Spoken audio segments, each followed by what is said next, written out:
y además con el sonido del rock and roll básico, ese que te mueve, ese que vibra, ¿no?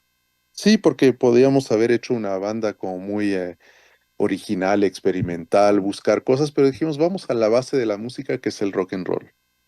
Es, Entonces, eso es aún más atrevido de hacer eso hoy que nadie está escuchando rock and roll. Todo el mundo está escuchando puro pop hoy.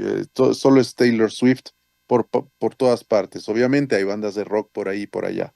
Sí, pero no digamos que está en tendencia hoy. De hecho, no están como haciendo muchas escuchas las bandas de rock. Tienen que regresar un poco.